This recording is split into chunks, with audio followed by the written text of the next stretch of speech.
somewhat a pep in your step. It reminds me of a conversation I was having with one of my good friends, Orville. We were having a nice picnic one day. I believe it was summer. No, perhaps it was... Was it the fall? Yes.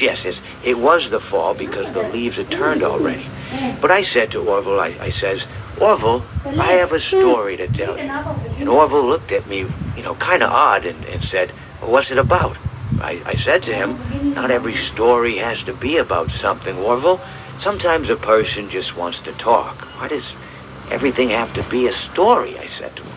He just looked at me and he said, well, you said you had a story. And, he was quite right. I did, in fact. I told him I had a story. I suppose if a person just wants to talk, it's best to not announce that you're telling a story. Telling a story does come with its own pressures and expectations, I suppose. After all, if you're just talking to a friend, and there's no more expectations than if you were talking into the wind. Words by themselves aren't expected to carry and aren't expected to stick. But if you announce you're telling a story, well then, there'd better be a point to it all, No one wants to sit and listen to someone ramble on and on and on with absolutely no end in sight. So, it's good to be mindful that when you tell someone that you're about to tell a story, that you have something to say. Telling someone that you're going to tell them a story is tantamount to asking them to stop what they're doing and pay attention. You're basically saying, hey, buddy, stop everything. Stop what you're thinking. I have a solution to everything. And, well, I didn't really have any story to tell. In hindsight, I probably just misspoke when I said that I had a story. I think it would have just been better to tell Orville that I wanted to tell him something rather than tell him that I had a story. But, even then, it might have put too much importance on the whole thing. Either way, it was quite a nice day. I remember that we were drinking tea.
Serious, baby. Uh-oh, how unfortunate. Uh-oh, how unfortunate. I know how much you like to fight, so I'll add a new problem to Kita hilangin dulu si Puppets. Kita coba nyamain.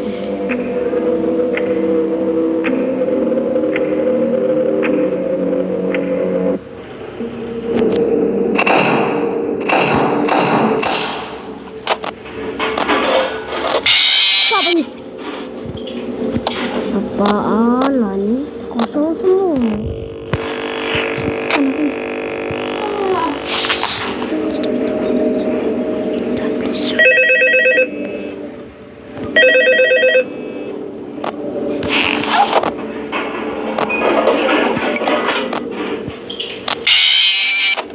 Ini kenapa ada nightmare. Apa namanya? I'm ready for my close-up.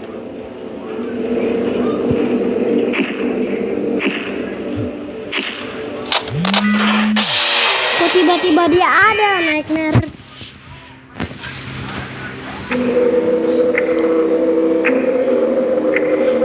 Kenapa ada naik marboni?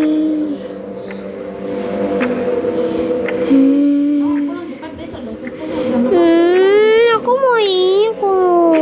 Kelompoknya mama besok. Kelompoknya tante Pipit itu. Aku malas. Aku maunya ikut.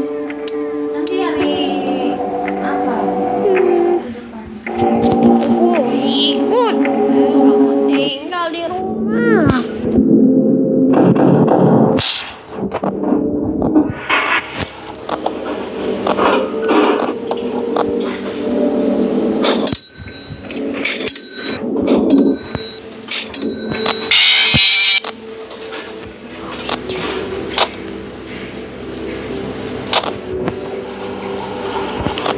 Dari mana anaknya?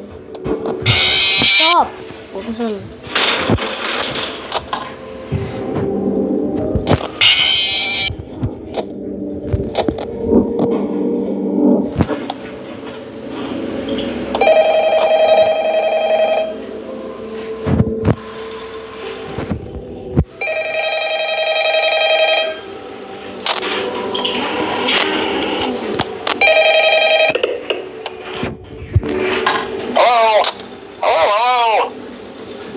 I wanted to record a message for you to help you get settled in on your first night.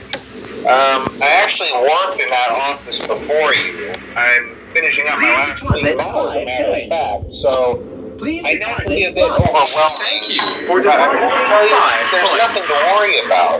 You'll do fine. So let's just focus on getting you through your first week, okay?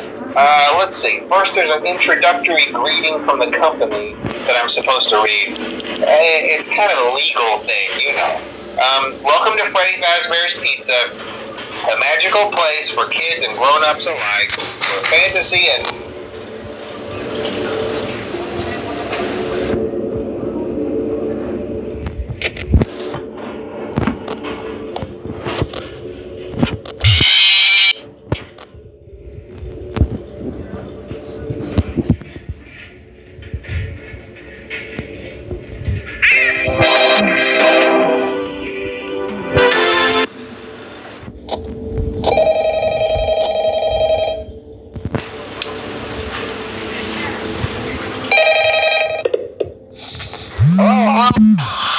Stop jump scare is no. Bacot, bacot, bacot, bacot. Bacot. Banyak anaknya jangan jadi bodoh. Jangan jadi goblok. Stop it. Jangan jadi goblok. Ada malas amat dah. Take is item for you chocolates bla bla bla gak usah.